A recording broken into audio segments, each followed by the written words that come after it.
Swing nut. Oh, there we go. Radicoon. Oh my gosh, Radicoon. The famous Tunic speedrunner just subscribed? Oh my gosh. Shrambles, you subscribed as well? Thank you so... Wait, Radicoon, you subscribed for 6 months? What the crap? Thank you. Oh my gosh. Yeah, everybody, if you don't know Radicoon in chat, he does fantastic Tunic speedruns. I got to actually hang out quite a bit when we were at Fastest Furs, and it was so much fun. We played Swedish Mario 3, and we got to see Mario say some very interesting things. I don't think Mario said them, but he said some things.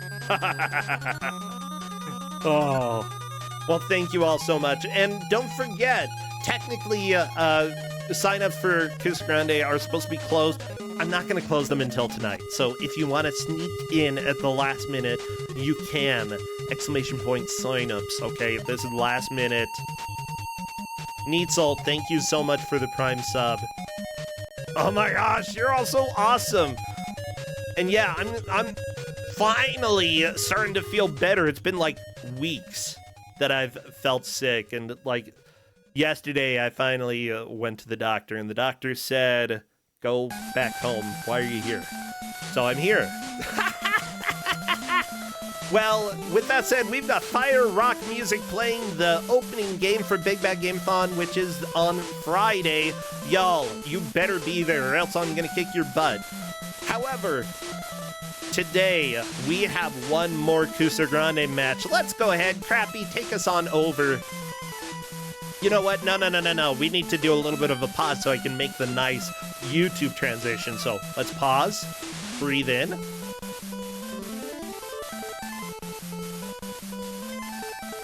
Alright, Crappy, we are ready for the next match for the Iron GM bracket. Or the GM bracket, Iron GM, whatever. I'll explain it in just a second. Take us on over. Alice is just looking fantastic. For the Iron GM round, the players were presented with 3 different choices of GMs. If they chose the same GM, that's who they got, but if they chose 2 different GMs, they ended up with the 3rd GM, and that GM comes in feeling very angry and very offended about these choices. So let's find out who the 3 possible GMs were. Well, first, we have Iron GM Mac Daddy Shram. It is, of course, Shrambles. Iron GM number 2. Iron GM, this won't soft lock, I swear, at least I think it is our dear friend Neetzl. And finally, Iron GM of Mystery. Who is it? Well, we still don't know. You know why? Because nobody has chosen them yet. Well, we were taking a look. We've got Corndan versus NPC here. And did I actually change their icons? No? Of course I wouldn't. Whatever. Okay. Well, you know what? Corndan opted to go for the Iron GM of Mystery. Ooh. Did NPC choose them? Did NPC go for one of the others? I'm happy to report Iron GM of Mystery has been chosen. We are going to find out who it is. Whoa! Who is the mystery? Whoa! Well, everybody, you may have seen their name around in chat, but this is probably going to come as a total surprise to you. Say hello to the Iron GM of Mystery, Omega Number. Omega Number, come on into chat and let's discuss your game. You just say, "Oh, Beelzebub." Wow, I can't believe you're just like, oh, okay. Actually, I think I'm gonna have to drag them in. Hello, Omega Number, welcome. Sound good? Yeah, I think so. Hello. Hi. The problem with having Corndan is he's played literally everything. Yeah, Corndan has tested a lot of games, and you know, this is your first time being a GM here on Kusog7ande. Yeah, it was kind of like so I have to find like a game that like nobody has ever be played before ever. I guess essentially was the challenge, and Yeah, you did research. Really obscure games got shot down. Let me tell you. This is yeah. Some of these you look at it. Yeah, how does anyone ever play this before? Yeah, let me just say the game that you said will not be vetoed, that nobody is going to veto, apparently got vetoed. Oh yeah, it got vetoed. Yep. Yeah. However, you had backups for that as well. Yeah. Well, I knew I was going against Cordan, so it was a challenge. But yes, we have the debut of the BBC microcomputer. I don't think it's ever been on Kusog7ande. I know that we've had it on our channel with Granny's Garden, which is also going to be on Big Bad Game-a-thon this upcoming weekend. Faizu is playing it, if I'm not mistaken. However, I don't think that we've actually had the BBC Micro on Kusog7ande before. Yeah. Anyway, the game is Boffin.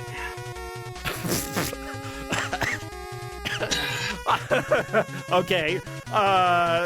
Well, the players are going to have an hour to play Boffin, whatever the crap this is. And we're Iron GM of Mystery, everybody. We've got Boffin by Addictive for the BBC Micro. £9 and 95. What do they call fractions of pounds? Do you know? Pence? I don't actually know. Yeah, $9.95. Well, it's £10. Really, honestly, it's £10. Yeah, 10. We're rounding up, okay? Just give me £10. I'll let you. Yeah, I'll let you go scot-free.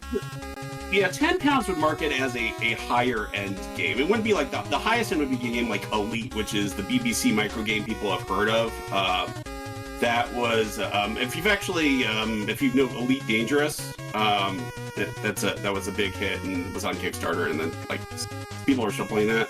That was actually the original developers made Elite for the BBC Micro, and they went and make that. So that's really the only game for that system people mostly have heard of, unless you watch this channel apparently and played Granny's Garden. You need to play Granny's Garden. If you hadn't, she is terrifying. Okay? She shows up, she's like, and then she takes you back to the beginning of the game. Yeah, the British games, the platformer games, this is, by the way, basically a puzzle platformer, are known for terrifying characters, sometimes intentionally, sometimes totally unintentionally. This one, actually, the spider is kind of scary. Okay, yeah, so if you're very afraid of spiders, then be aware there's a spider. Yeah. No, the spider is the main character, I guess, is it? But yeah, there's definitely a long history of just weird mascots on British television and in British games, and You don't say.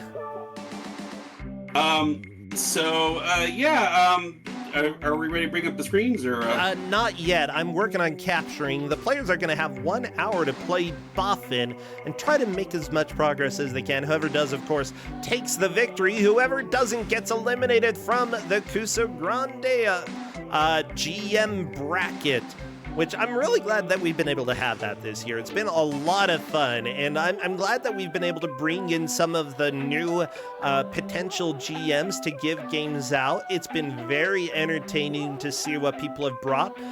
Definitely like a wide variety of games. That's what I love about having new GMs. You never know what they're going to bring.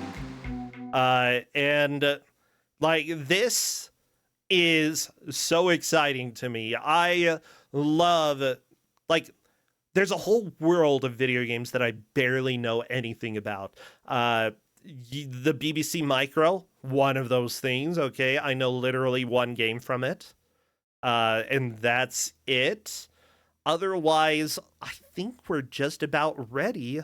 I turned the audio up, but I don't hear anything from Cornden. I presume that will probably change in a little bit. Huh? Right, and it's just the intro screen. I believe I told them to stay at. I wanted people to see the lore real quick before we started, so. That's fair. Well, let's go ahead and take a look at the lore. Boffin 1, I guess. Yeah. You know, the lore in this game is very important. I could go ahead and read it for you. Por favor.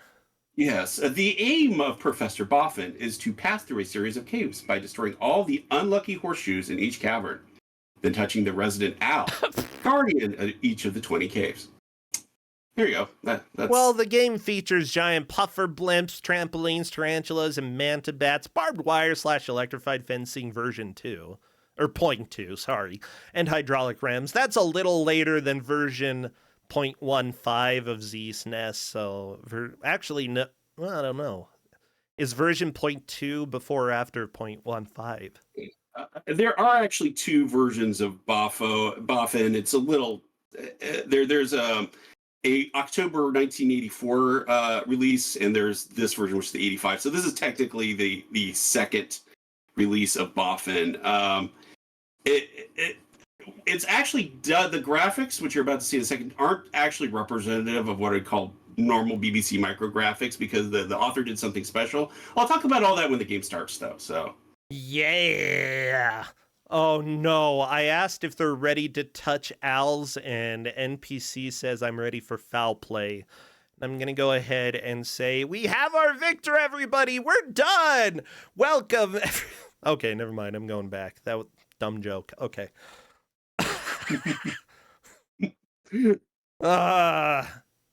Okay, we are getting ready for bird touching, everybody. So I need y'all to get all of your bird emotes, especially. But what else would be appropriate? Spiders? Spiders, horseshoes. Does anyone have a horseshoe emote? That would be intriguing. Umbrellas. Umbrellas play a big part in this game. If something's got an umbrella.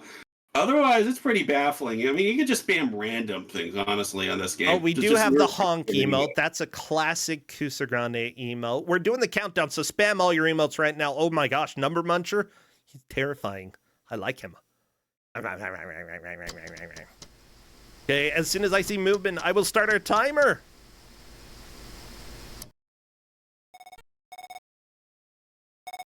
Heck yeah! Boffin! We're boffing up and down. We're boffing around. What? Yeah, the crap? cave one. Actually, so what it is there's 20 caves, and then it loops, and it actually goes up to 100 caves. The loops are more difficult. They're not going to get to the loops. I can tell you that generally. The object is, as the lore said, to pick up all the horseshoes and then touch the lucky owl. Okay.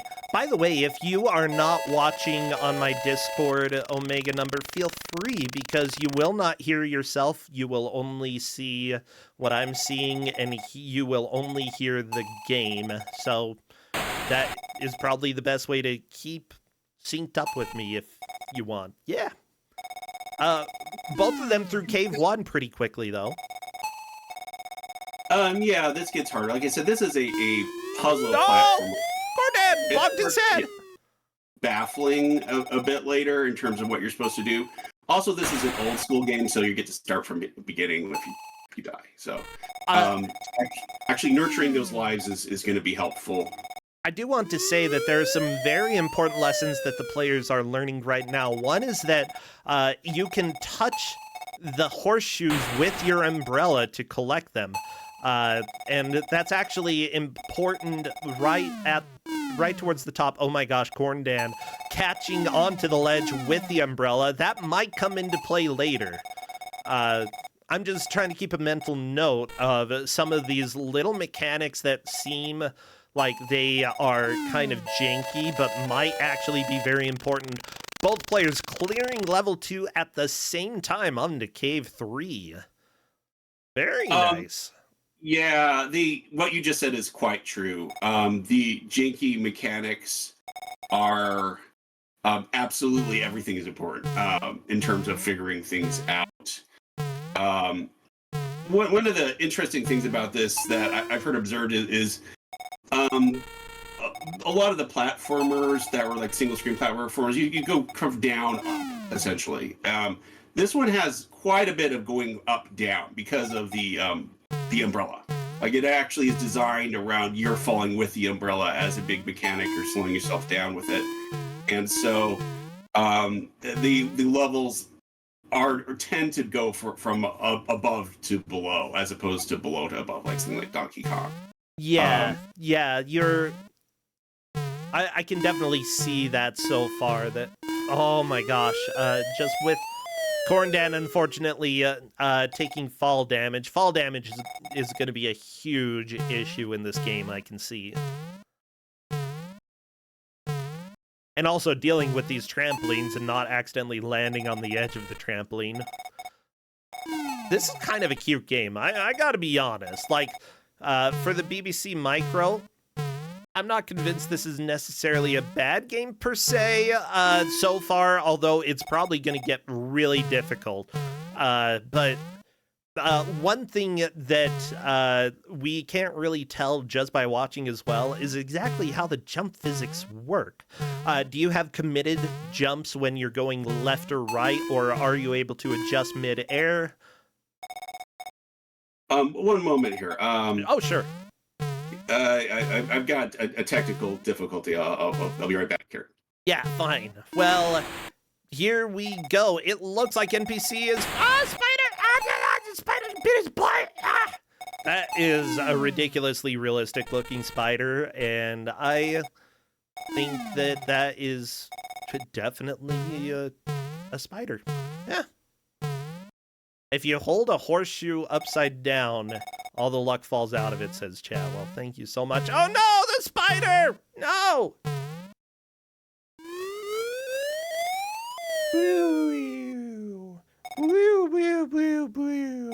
There we go. Corndan is currently still on Cave 3. We have plenty of time, though. You know, NPC being chased by a spider, and that sort of is what happens when you're a Boffin, you know? Professor Boffin just really likes to be an explorer and die by jumping too high and touching an owl.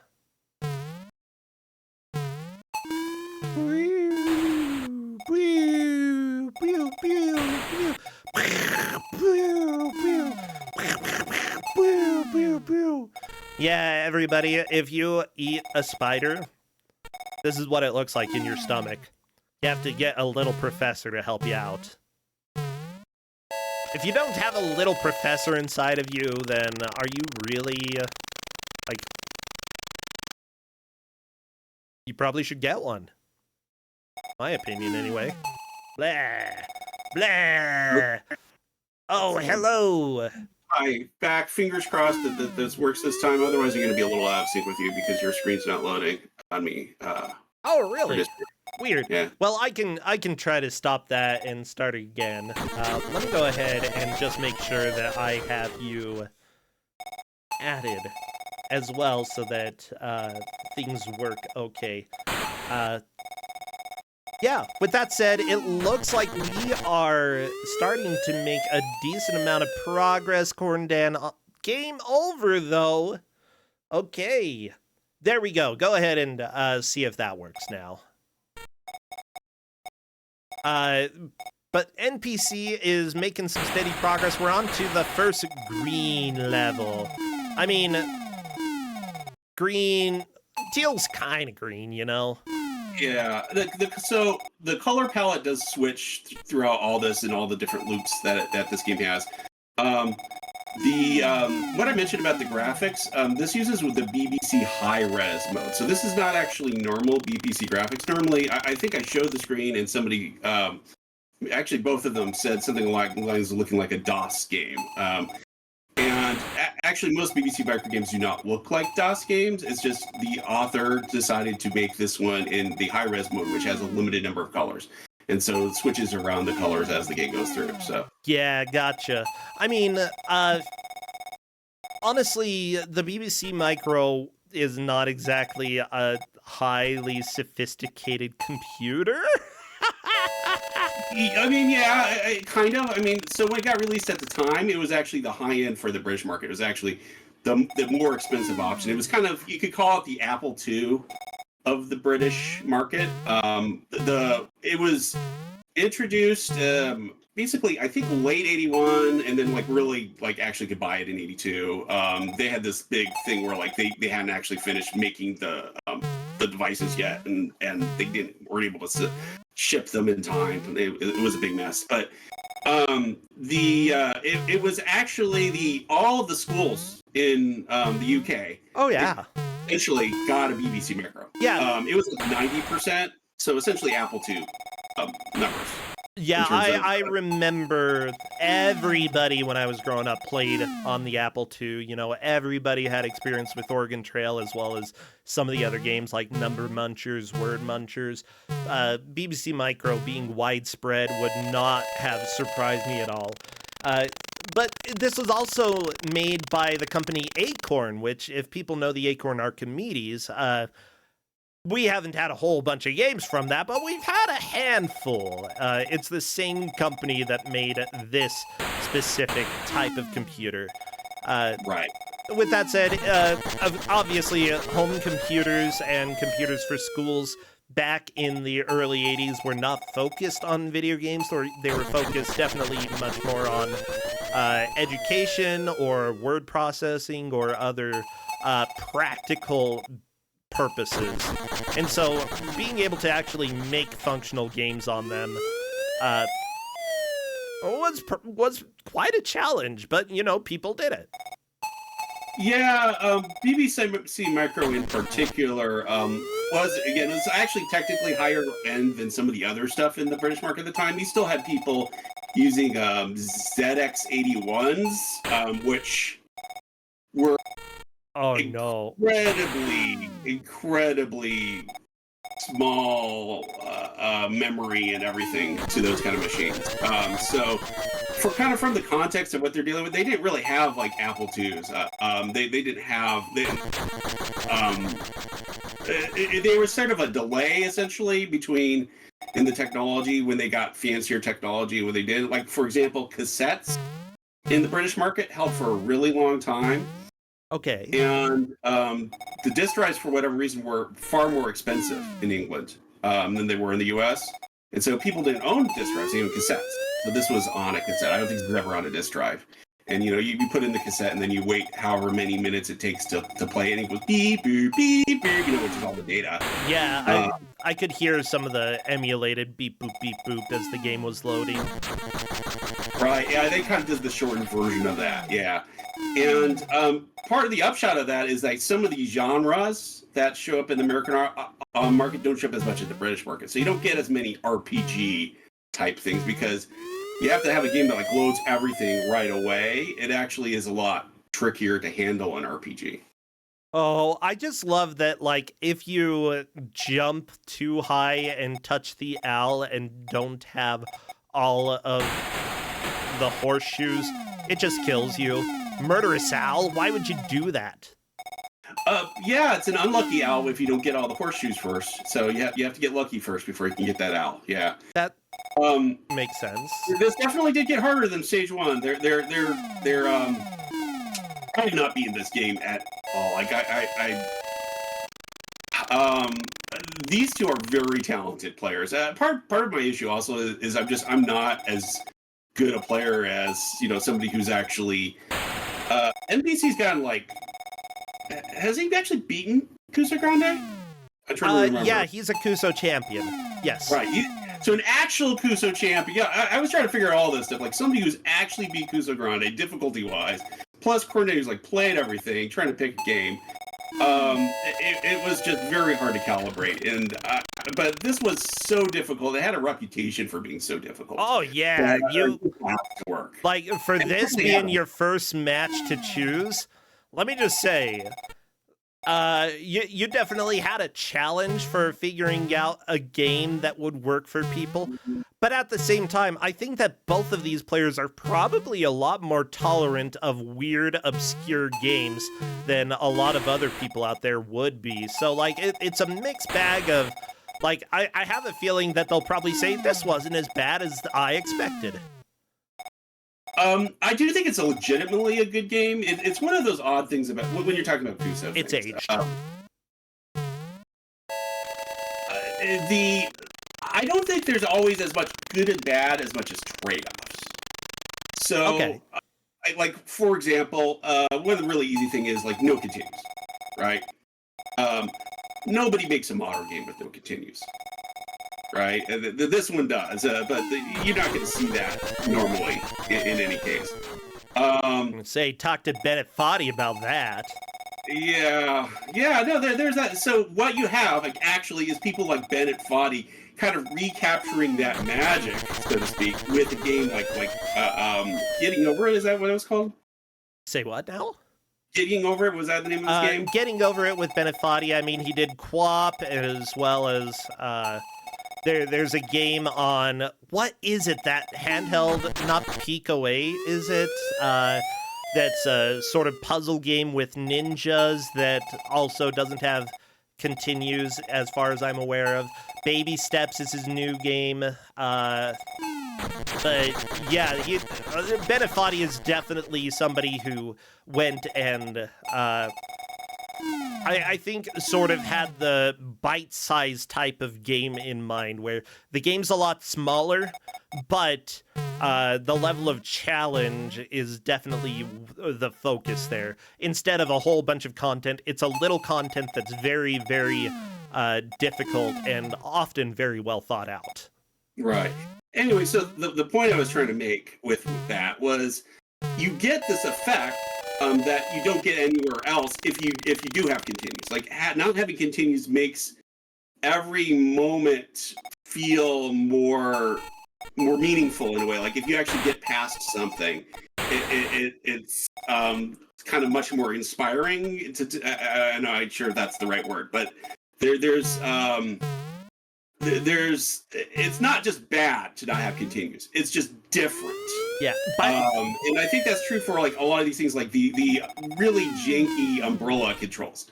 I think the umbrella is brilliant, but I also recognize it is totally Kuso. It has such weird attributes, and we haven't really been talking about the actual on-game screen attributes too much. But yeah, the center of this game is the umbrella. It's what makes it really interesting and different.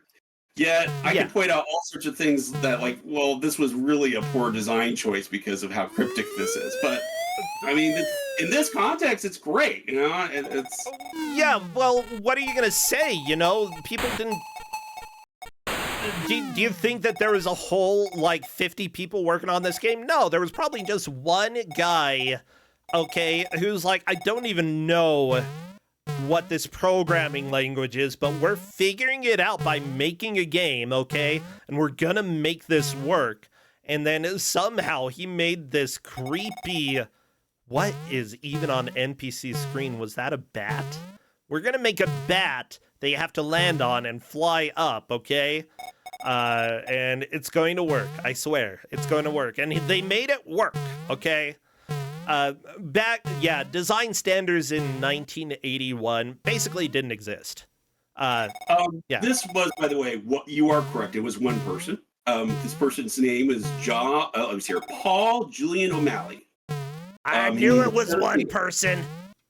Yep. This was a teenager who made this. I thought so. Now that's not unusual. Some of these, I think Chucky Egg was made by a teenager, one of the big British platformers that, if you know British platformers, you might have heard of. And Corn Dad just is trying to get back up to the horseshoes, I guess. You're not going to be able to get back up. You've got to use your umbrella. Yeah, there we go. Corn Dad has learned the rotation skills there. There we go. Yeah. So, I mean, this is definitely, like, there's a very strong sequence this game has in mind for the horseshoes. So that's why it really is a puzzle platformer. Even though in a way it is just jumping and moving, and the umbrella, it manages to come up with some different. You have to think in a little different modes as you're going through in terms of what you should be doing at a certain time. So, and I do think, again, that the kind of the verticality of it throws people a lot trying to play this game. Yeah. There we go. Yep. I could see that. There is a little bit on some of these levels sort of figuring out the order that you're supposed to do things. It's almost a puzzle in that way.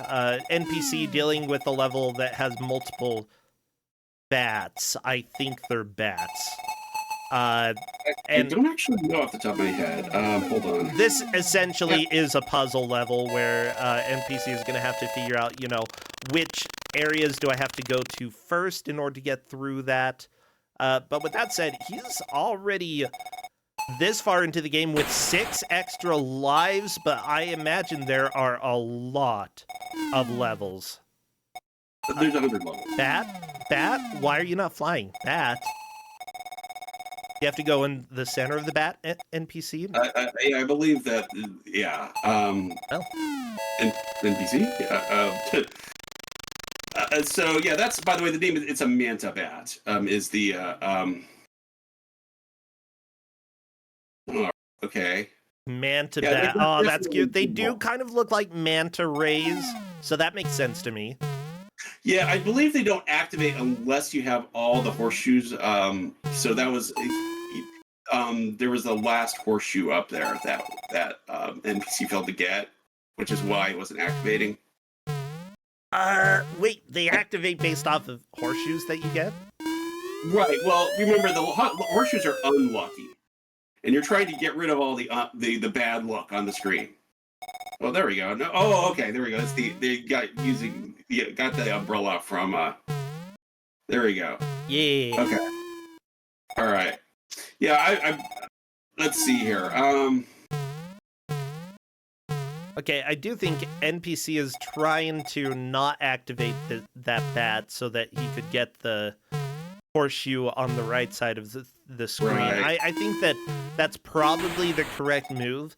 And that, like, at some point in games like this, old school platformers, you really have to start thinking of them a little bit more as puzzles than anything else. Because, there is the order of operation.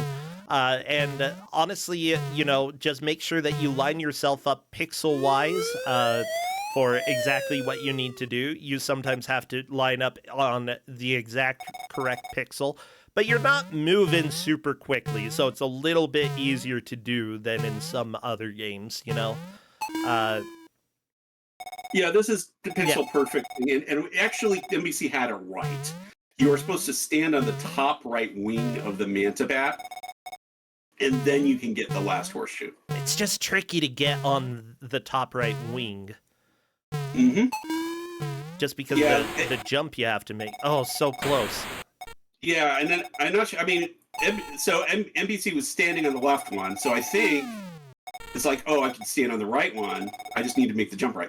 Except, yeah, it's a pixel perfect. I think it's really difficult. One thing that can help as well, though, and this is something that I don't know about. A lot of games in this era had essentially auto jump, where if you just hold jump, you keep jumping. Is that true with this game? No. Okay, what about if you jump and then hold, or let go of jump and hold it while you're in the air? Are you able to buffer jumps? No. Well, in that case, that makes things a little bit difficult. Those are tricks that I would normally try, because if you can do that, then all you need to do is line yourself up on the correct pixel, jump straight up, and then use that buffer jump in order to jump to the left or the right without accidentally walking a pixel too far. Mm-hmm. So let's see here. The important thing is just like trying to figure out how to make this more consistent for yourself. There we go. NPC got on top of the bat wing. That is a very difficult jump. NPC is going to be through this really annoying level and touch the owl, baby.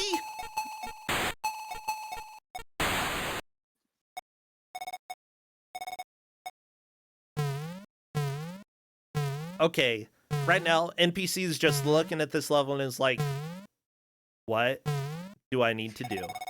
Yeah, no, I don't like you don't this. want to just this is actually a good move on this to think a little bit first. It's certainly that's how these get.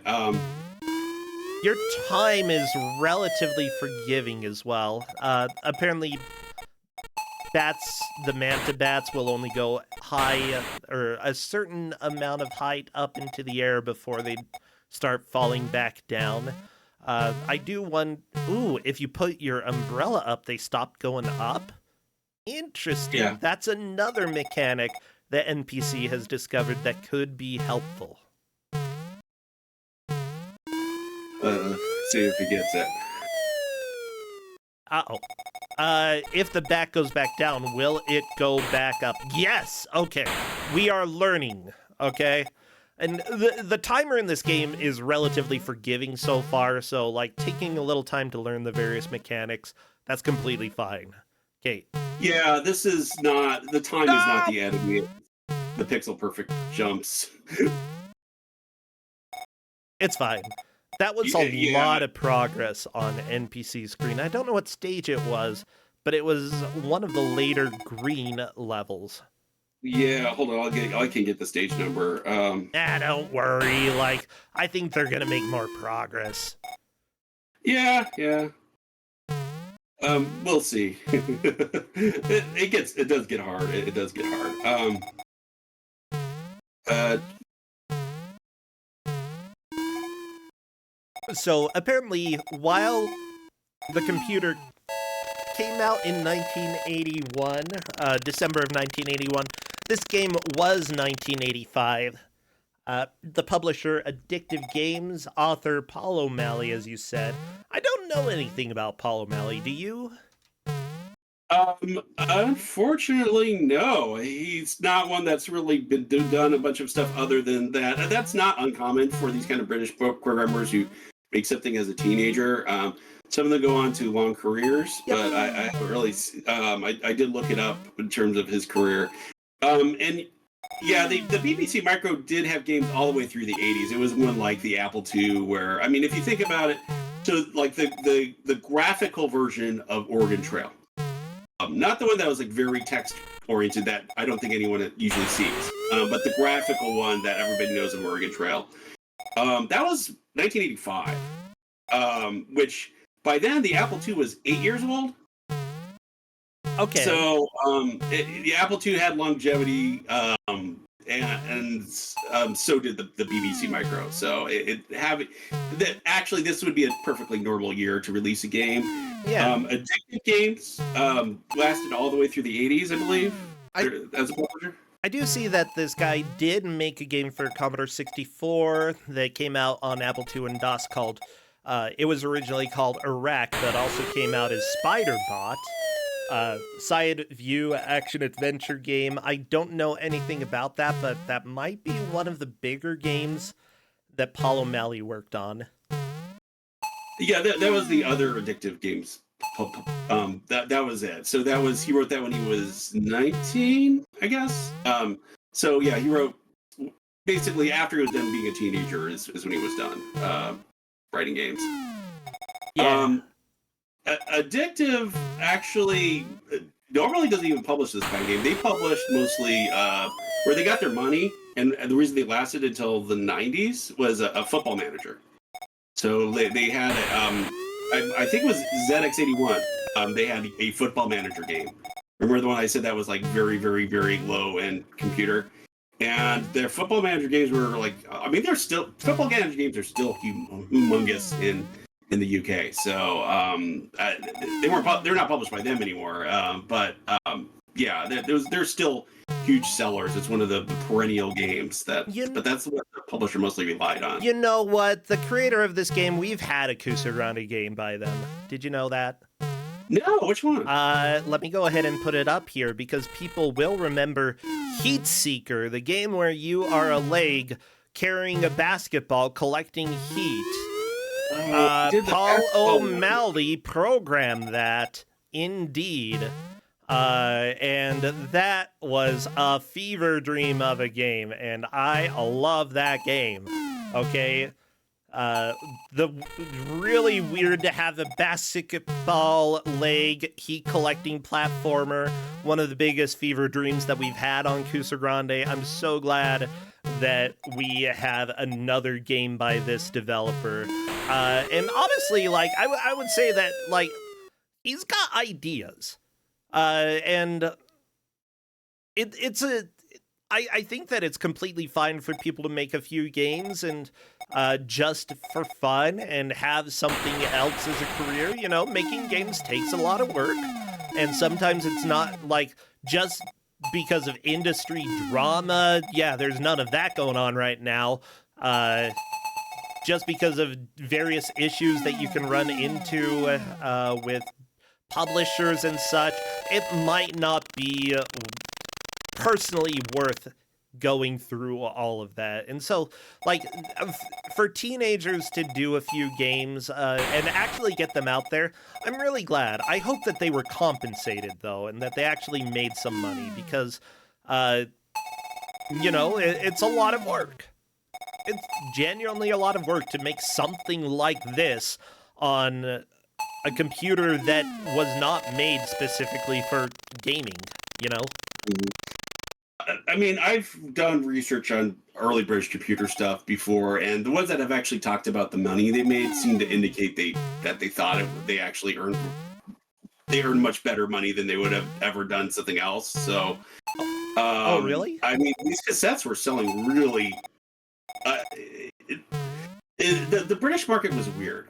I don't know how to put it, but somehow, I guess the way to think of it is that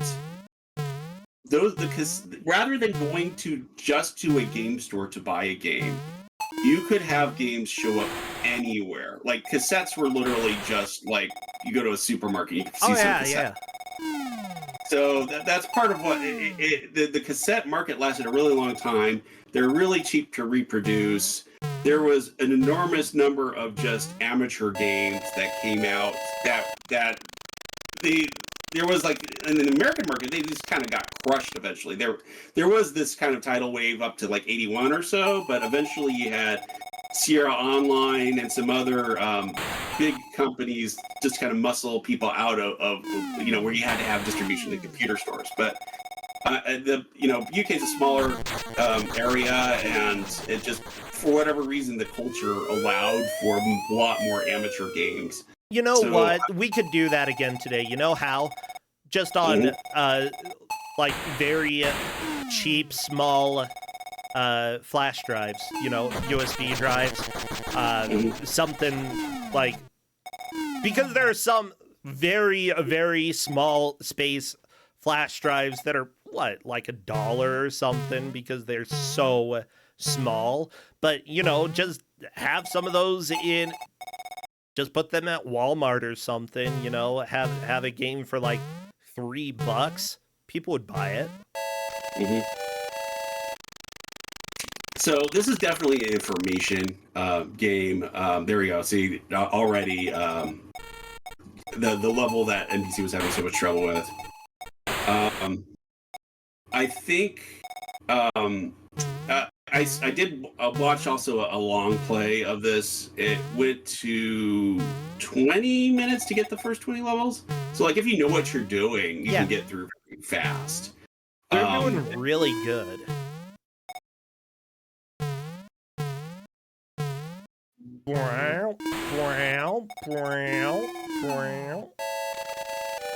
That's sort of that's how people. That's how you're imagining the bats I was going to say, if people jump on my stomach, that's how it sounds as well. Yeah. Chad is mentioning that the spider is a really good graphic. And I would agree. Like, the spider and the spider animation, like, that's pretty good. I like it. Very good job. Yeah. I mean, this game at the time was considered to have good graphics. I mean, look at it now, and it maybe, I guess, it looks goofy. Oh, yeah, and the colors are horrifying, but the computer was made in 1981. Don't blame the colors on the developer. Come on. I mean, you have to blame it a little because, like I said, the developer, the BBC Micro could display more than 3 colors at a time. It didn't actually use like .CGA. It's just because the developer wanted to use the high-res mode, which partially enables the crazy aspect ratio, which we haven't even commented on yet. Yeah. Because of that, then the developer is restricted to 3 colors, so they have to get creative with how they're doing this. Yeah, the aspect ratio change. Have we had any games that have had like this before? I'm trying to remember any in Kusog7ande. I mean, I know, even though I don't really like the series for reasons, Iadoka Interlude and the various games in that series do have different aspect ratios on every single screen, yes. Other than that, I can't think of too many other games that have had that. Let's see here. Let's check with chat, because his chat happen to know any. Chad is mentioning Wonder Swan, which was essentially rotate the handheld console so that you could play the game. Oh yeah, true. And like Link's also had some. Well, except It was still constant aspect ratio, though. It's just rotate 90 degrees. Did the Wonder Swan though have any games where like you re-rotated at mid-game though? That was my question. Yes, here. Mega Man. Wow. Yep. Okay, more in the dark cave. I like this color. I love the red. It's scary. Ugh. Yeah. Well, we'll see how long Yeah, oh my gosh. NPC is really doing a good job figuring out how to use this umbrella to get these secret horseshoes. I like this. This is fascinating. Yeah, again, I mean, I think I commented. So, the person who tested this was Okami, and we were agreeing that the umbrella is sort of great in Kuso at the same time, and it like really kind of made the game. And now NPC is having a problem. What's the problem? Tries to get up to the owl, but the spider only moves left to right. Well, no, NPC was going for the horseshoe that was at the very top left, which it was very difficult to see. Honestly, I think most players would end up missing that and die by touching the owl at least once and be confused. Why did I die? NPC saw it, though, and didn't take that. It definitely was trying to kill him. But it didn't trick NPC. No. Let's see here. I like this game. I gotta be honest, okay? Like, come on, you could get away with putting this game on itch.io like today, and people wouldn't question it. They would be like, oh, this is cute. Yeah, well, people would question the lack of continues. But you say you're invoking bad body, I guess, and that people go, okay. I did a hard game. Yeah, it's meant to be hard. Game. Okay. Nope. Yeah, NPC having a really hard time getting this specific horseshoe above the Mantibat on the right side of the screen. Not a surprise. That is a bit frustrating. Also, NPC is going to have to lure the spider out away from the owl in order to get there. Meanwhile, Corndan is on his last life on this level. I don't know if this is Corndan's personal best. I think that it is. Like, both of the players are making a lot of progress, but NPC is a Kusog7ande champion. Like, there's no shame if you lose to the Kusog7ande champion. Corndan, I was trying to figure out actually what Corndan's issue has been. Like what's been, if there's like some technique that isn't clicking. I mean, it seems like everything's normal whenever I look at his screen. But then like I look over again and then like he's fallen to die. So, Yeah. I probably just struggling with the jumping and movement, which again is very, very, very. You said that it could go on itch.io. I'm not so sure, just because it is so pixel perfect in some spots that you have to be sort of like NPC to make it look easy. Okay. Oh, yeah. Okay. Whatever. Yeah. By the way, Donkey Clonk, the person who gave out the game Heatseeker in Kusog7ande, which is the leg platformer where you have the basketball collecting heat. Donkey Klonk's like, this is by the same guy who made that, and indeed it is. I'm super glad that like we have been able to have a couple of that guy's games. Like, just because a game is quote-unquote bad in certain ways doesn't mean that it's unenjoyable. I actually think that this game looks pretty enjoyable to play. Maybe, like, if you went and added some music today and maybe made it run a little bit smoother, it would probably be a game that people today could even enjoy, you know? Maybe not the most innovative game, but what can you say when you're bringing a game out from 1985? Of course it's not going to be the most innovative. What are you talking about, nerds? Huh? Yeah, well, I mean, even that, I can't think of anything which has the umbrella quite like this. I mean, I was pointing out how it's using the verticality in a way that's unusual. Like normally, so when you take the invention of Donkey Kong, right? And they were facing a design dilemma of you're walking left to right, and you want some kind of verb action to deal with an obstacle. If you take there's a 1980 game like Apple Panic, I think, which like you're walking along, there's ladders and there's floors, and you this is the same game that the person who made Lone Runner eventually kind of based that off of. But there's no jumping in that, so it's not like jumping was like a natural thing to come up with.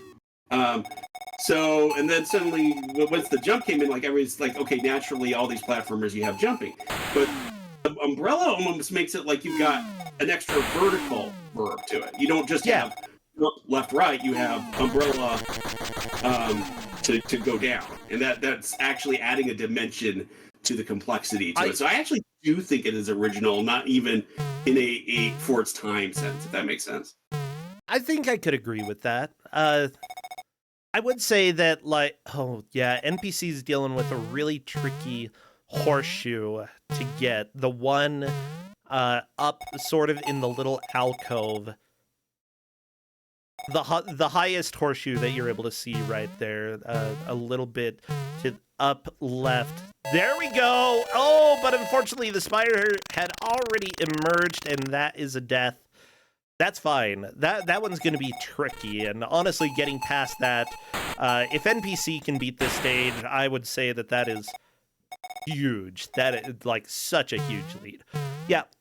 Now, there are, of course, other games coming out today that, like, literally, last week, Gunbrella came out, which is a platformer where you have an umbrella that also acts as a gun. And that looks pretty interesting. I want to try playing it. Why? Because I actually thought about making a platformer similar to that, but honestly had no video game design experience, and I'm glad somebody else did it. And probably did it significantly better than I ever could have done, you know?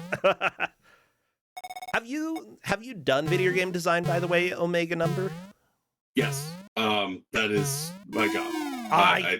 That's so cool. Can I ask at all what you've worked on, or is that something that you're like, it's a secret? I mostly work on educational games. So BBC micro games. Yeah, well, actually, in fact, part of my interest in some of the early computer stuff is interest in the early educational games. And in fact, I have occasionally like referenced some game from 1983 and doing a design for something. Okay.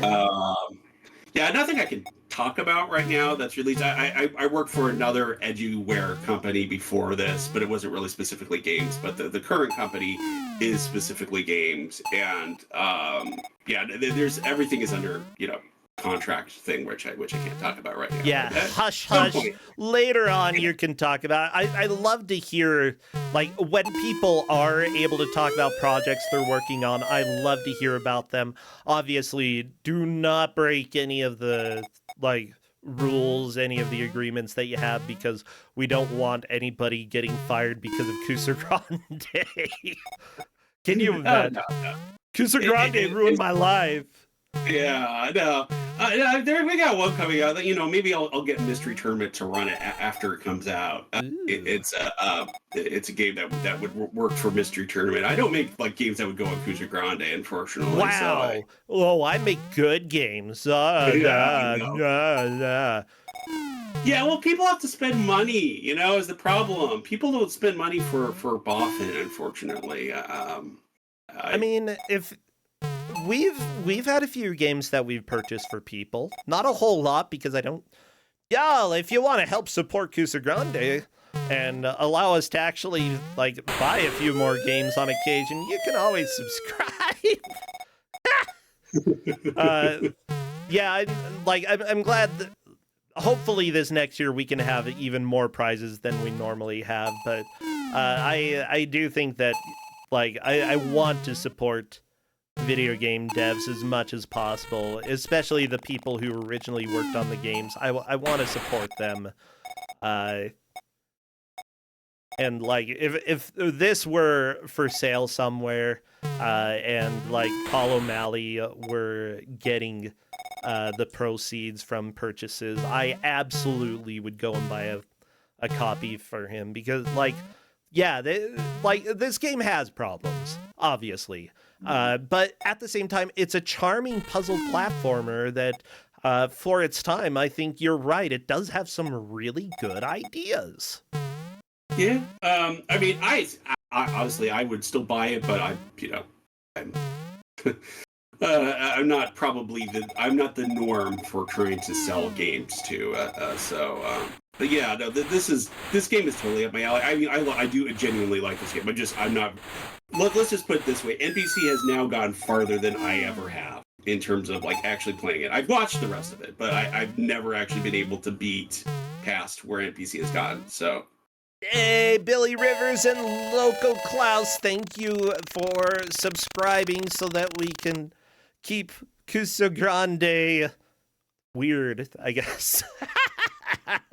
Yeah, the Omega number, that's actually a really important point that, the players here, there's so many times that we have people who are playing in Kusog7ande who just sort of blow our expectations away. It's there are times that I try out games that I give out, and I'm like, oh, I only made it this far in 2 hours. How are they going to do in 1? And they get past where I got. I'm like, are you serious?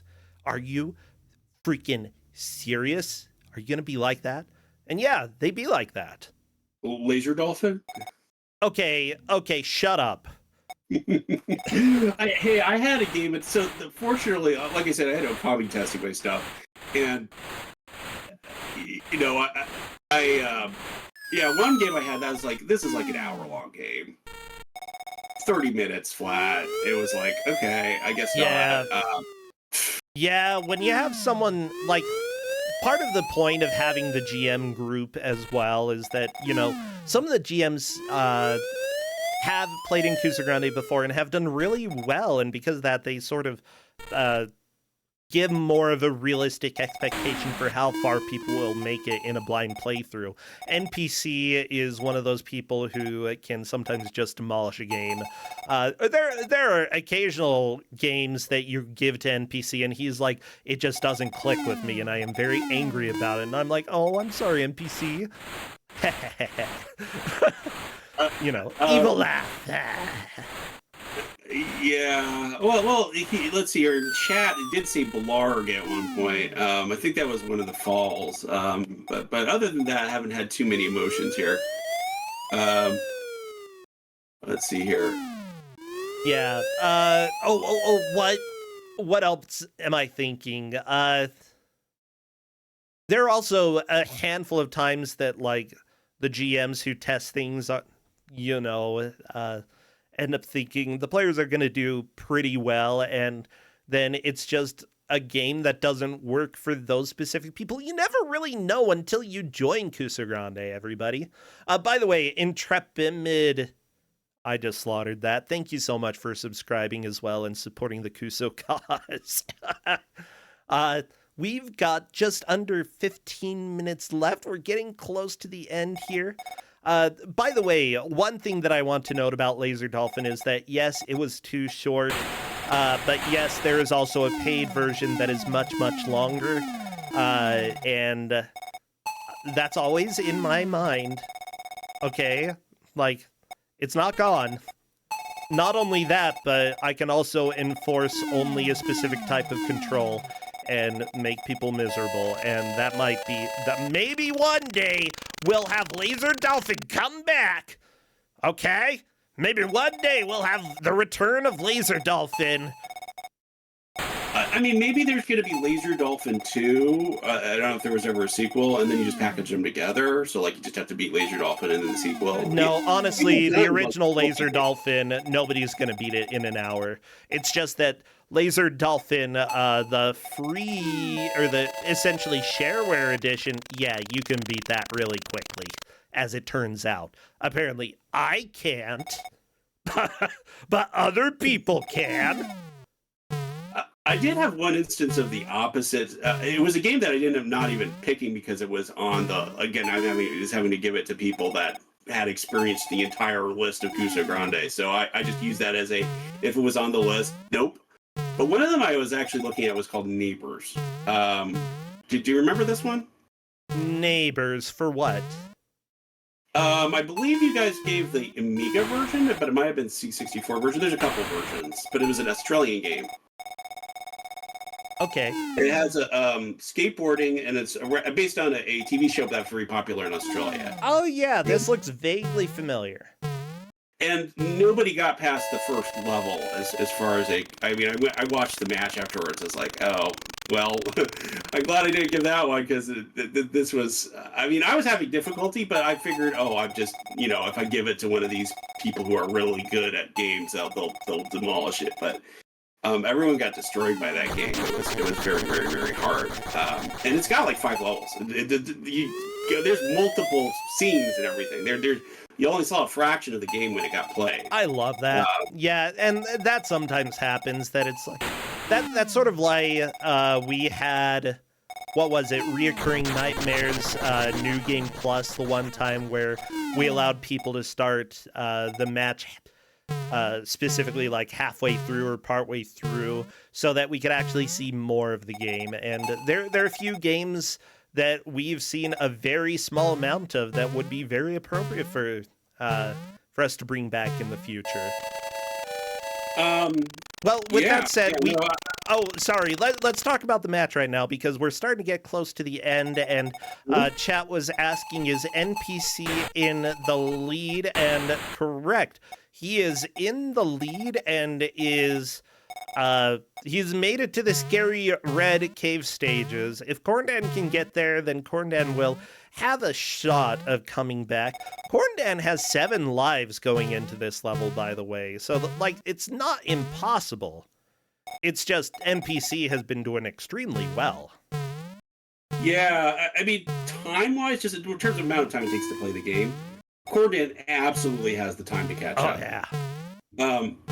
Unfortunately, a lot of this is about information, not time. And NBC already has the information, which Corndan does not. Yep. So, there's there's parts that NBC was struggling to figure out the way to do it, and now that he knows how to do it, it just zooms right through. But now it's when Corndan seeing it for the very first time, it's a lot harder to do a catch. Although I think we have had matches like that before, haven't we? Where somebody just kind of first times it through a whole bunch of screens. Yeah. I'm trying to think. One of the biggest examples early on was, I think when Puexel was playing, what was it, Dream TV? And was significantly behind, and in the final 10 seconds past the other player, and it just blew my mind. I was like, Puexel!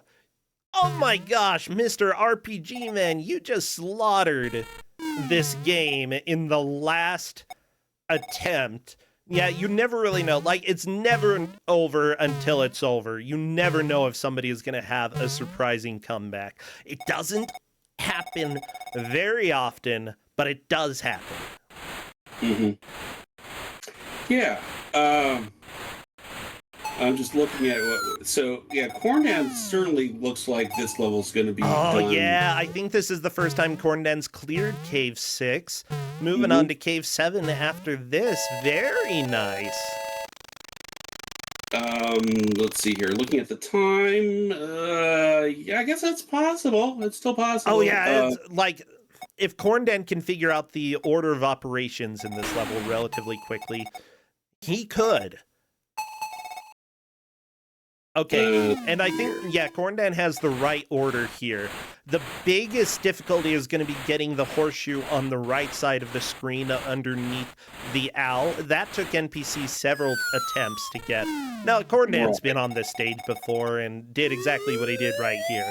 I think that was his only attempt on this stage. No, the bat's gone. As soon as the bat's gone, you're dead. That's okay. That's one thing that I think shouldn't really be the case in games. You know, if like soft locking so that you have to die is you don't need to do that, everybody.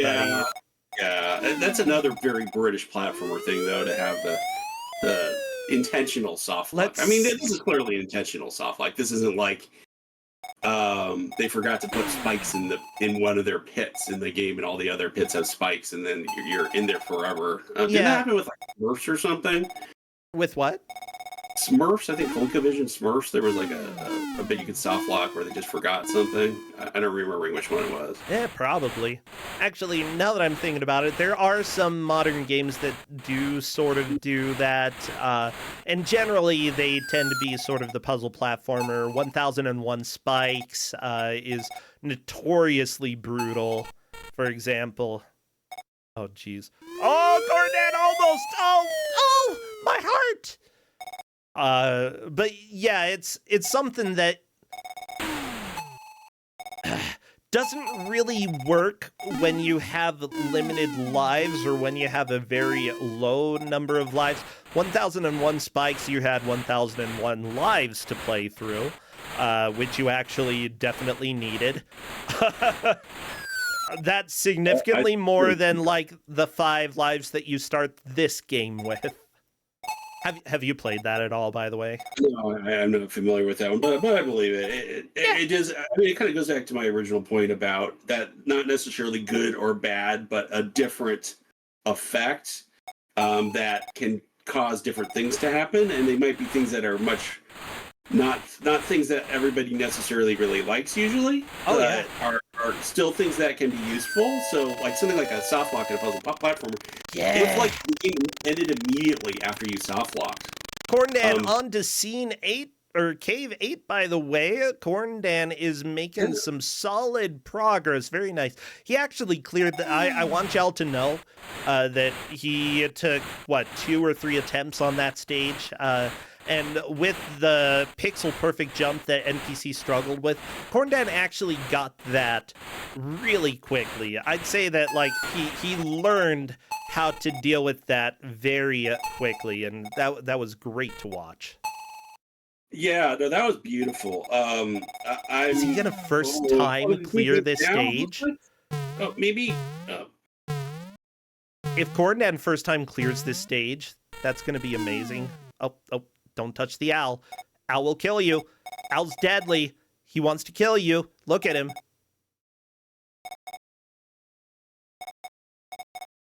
Oh, I'm at the edge of my seat here. I'm sorry. It's a...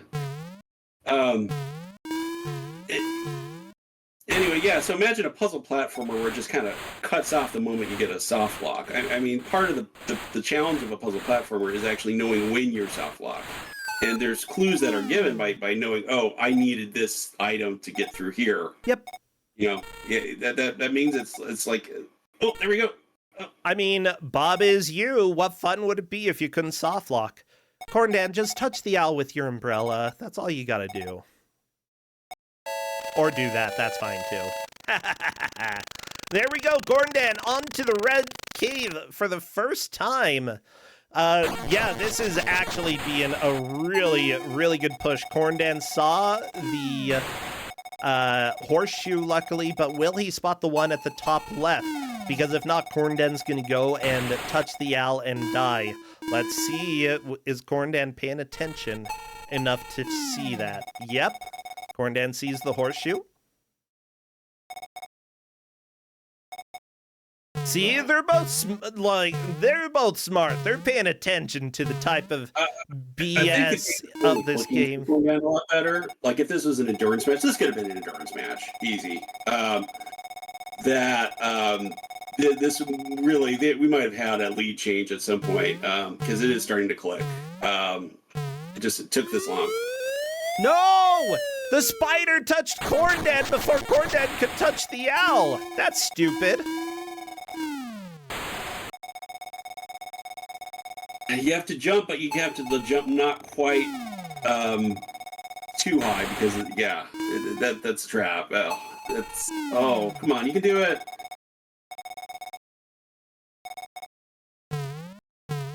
Okay, you can do it, Corndan. I've got faith. I feel like at this point, NPC has it in the bag. It's just a little bit too late for Corndan, and that's fine. Like, Corndan really put in such a good push this last attempt. I don't see a catch-up by then, because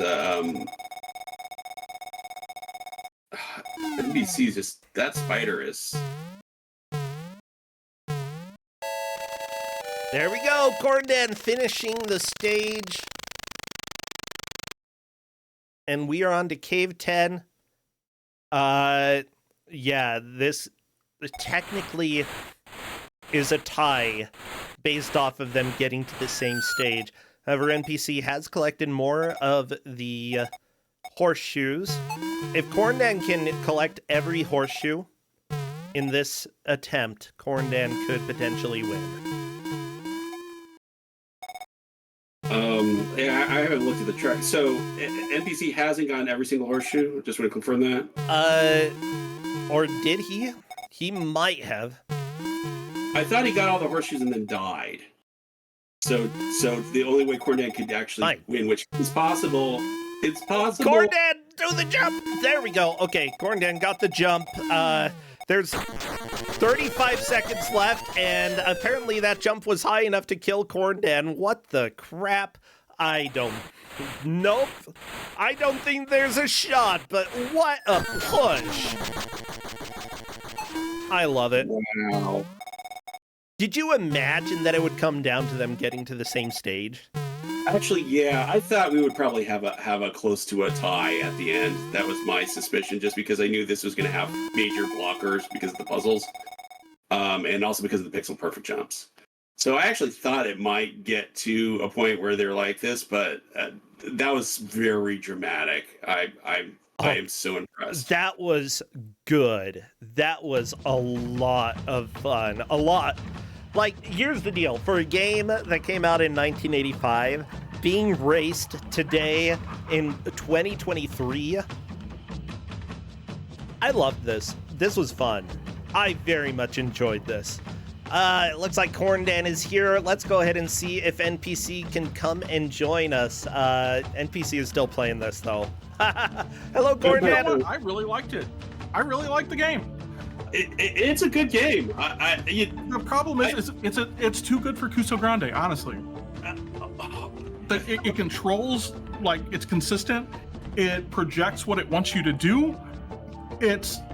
Sometimes it's mean, but it's fair. Hello, NPC. Fair part, okay, let's go ahead, because NPC is hopping in here. Corndan is saying this is too good for Kusog7ande. No, I think it's just about right for Kusog7ande. Well, it's just about right. Do you want to hear the results? Sure. You both got to the same stage. But NPC, you collected every horseshoe on that screen, and Corndan collected one. Oh, jeez! So I almost beat the flippin' stage at the last second, and I'm just like, no! Oh my gosh, I love it! Oh. I was so ticked off. Yeah, so, but where did Corndan go? Oh, Corndan's back. Hello, Corndan. I'm back. Yeah, Corndan's back.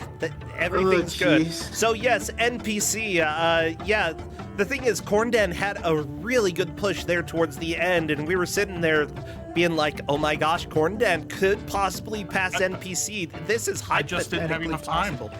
Yeah, with a little bit more time, you could have done it. I think you, like, Corn Dan, there was one jump that you got, I think, on your second try that took NPC probably 8 or 10 times to finally get, like... That sounds about right. Do you know yes. which jump I'm talking about, NPC? All of them? The bat. Jumping on the bat wing. Yeah, I counted. It's 3 steps. I actually, about halfway through, I started counting. Okay. Counting steps, counting flaps, and... Yeah, I did that a little too late, but it helped considerably. Because on the final, on the bat on level 10, the second bat, it's exactly 16 flaps, and then you jump. 16 flaps and then you jump. It's a lot of flaps to count, but honestly, anything to make it more consistent for you is a good thing. And then there were some places like level 5 where I knew what to do, and then you just do one stupid thing and then you're dead. Yeah. Yeah, and there are also like so many times where like you have to sort of use the bat as a platform, but also you don't want to activate the bat yet, because if you do, it'll start flying and the run's over at that point. You're gonna have to die because you have to use it as a platform before you use it as an elevator. Yeah, it's like just some of the tricky stuff there. I'd say that like the puzzle aspect is really good, but some of the precision with it is a little bit precise and a little bit janky, where like Corndan just trying to hop onto the ledge here. It was really funny seeing you hopping on that trampoline over and over again and just trying to get up on the ledge. We're like, Corndan, Like, the timer is counting right down. pixel. It's counting down. Come on, Corndan. Oh, You gotta get like right on the right pixel. yeah. Yes. Yeah. But like eventually both of you really started getting like everything down to essentially math, you know, where you had it figured out. It's just the stage that you're on right now, Corndan, NPC died to that spider so many times. I believe it. There's a trick, and I found it out way too late, and so yeah, that's why I'm hacked off. But it was like You still an interesting won. thing. Well, I mean, the thing is that I still won, but there's still, you know, that you wish you could have at least seen the next level, and I still can. But You the made thing- more progress than Omega Number did testing this. I'm not sure about Okami, but I think you made more progress than Okami did. I'm just lying right now because I have no idea what Okami did while testing this. Well, when I wrote, I have so many questions, was when we got the dungeon version, which is like, is he gonna be using that umbrella for something naughty? Oh yeah, like this looks so scary. It's like there's no clothes anymore, and he just looks like he's like wearing some kind of like executioner style stuff. Oh and I'm my like, gosh. Okay, this is R-rated Kusog7ande happening right now. I don't know what we're doing. I mean, to be fair, Lemmings What had a do you think? blood level. Like, yeah, I love how Lemmings was like cheery, cheery, cheery, blood, skulls, gore, and then cheery, cheery, cheery. It's like, wow, that was a really weird, dark turn. But that was like computer gaming back in the 80s and 90s, you know? I never thought of him as an executioner, though. But yeah, with that said, like, I love that we have different opinions about whether or not this is appropriate for Kusog7ande. NPC is like, yeah, this is right on. Corndan's like, too good for Kusog7ande. I was thinking, like, you slapped this up on itch today. Maybe you'd have to add a little bit of music and maybe smooth a few things out. People would play it. Of course they would. Yeah. I don't think it's that bad. I think that I think that it's fun. That like the level design is actually pretty good. It was all made by one person who was a teenager. Like, I'd say that for everything that he did for the game, he did pretty dang good. And for a computer that came out in 1981, yeah, this rocks. Yeah. This is a bop. He also did the basketball leg jumping game. If you remember that. He also, oh yeah, if you do you remember the game with the leg that held the basketball that collected heat seeker? Yep. That was another game that this guy made.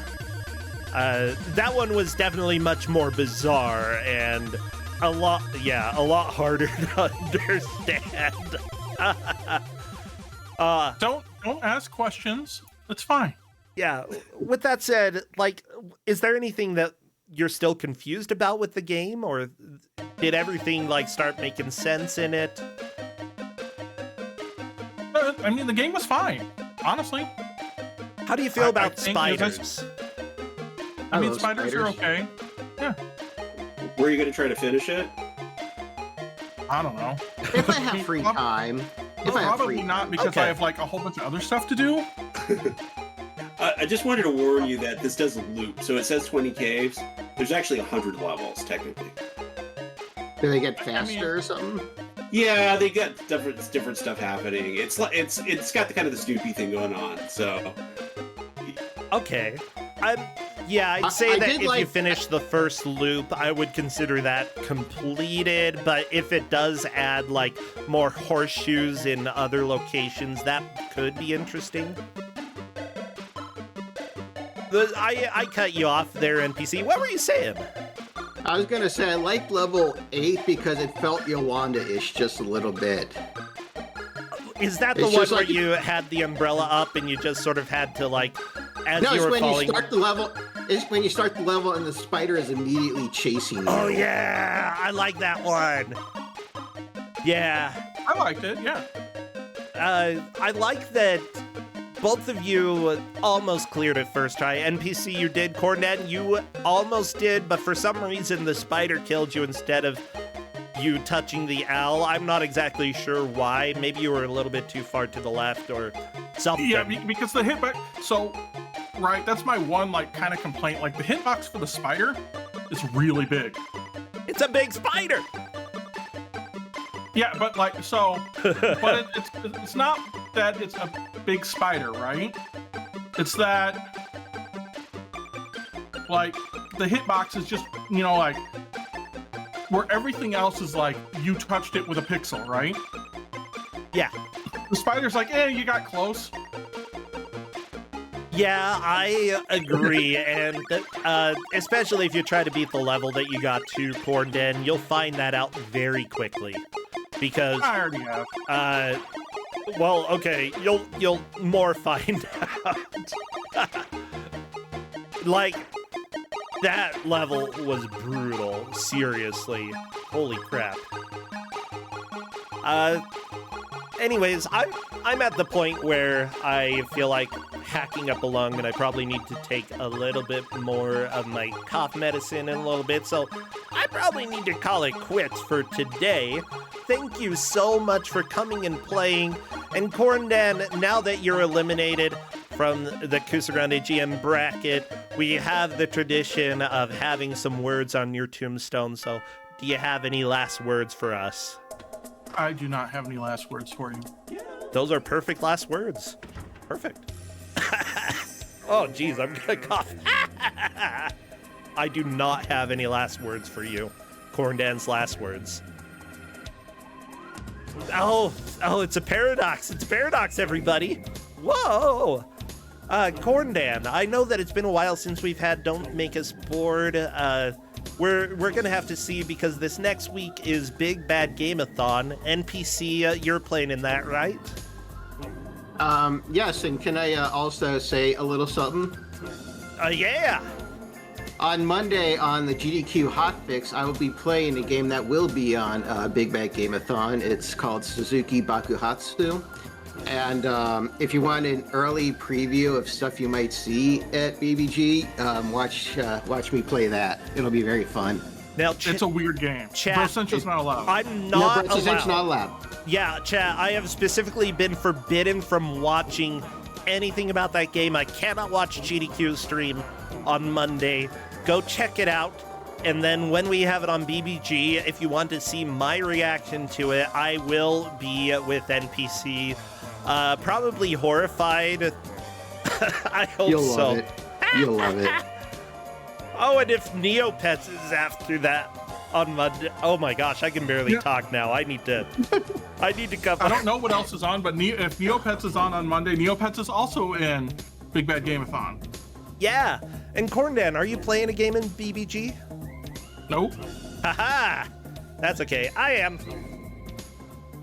not, because you know what? I have a lot of other things going on. Corndan. Right? And between this and my kid and all of that, right? It's really hard to learn new games to do. So, I spend all my time getting the tech and everything ready, and everything just got loaded up yesterday. Indeed. Except for the couple things that I got to get for you today. Yep. But everything's, except for another thing going on today, right? But I'm waiting for that to resolve itself. Yeah, Corndan has been a wonderful tech person for a lot of things happening over here, especially for BBG. And, seriously, a lot of your work is going to shine this next weekend. It's going to be a lot of fun. Everybody, Big Bad Game-a-thon starting Friday. Honestly, if we have Don't Make Us Bored on Tuesday, cool. But honestly, it's a very busy week, so don't be too surprised if we don't have it. I know it's been a long time, but I've been sick. We'll see how it goes. It's going to come down to making sure everything is good for BBG and all that. And more likely than not, I'm just going to take that time to make sure everything's good. Yeah. Otherwise, NPC, good luck on your run over on the GDQ channel. And I'm excited to see your BBG runs, which, if I'm not mistaken, we've got Super Pitfall as well as Suzuki Bakuhatsu. I love Super Pitfall. That game is stupid. Just till you listen to my commentary. Sorry, what was... Oh, no. Am I getting Comcasted? That's the end of the stream! Yay! Yep. Bye, everybody! Yay! Comcast ends the stream! Woo! Okay, we're rating Tina. Bye. Bye! Y'all take it easy. I need to run. All right. Bye. See ya. Who Bye. won the first match? Tina did. And that's why we're going to rate Tina. I mean, I wasn't watching it. Why? I was off and on. Okay, I think that we're back enough to rate. We're rating Tina. Bye, everybody. Comcast ended the stream. Bye. Bye. Bye.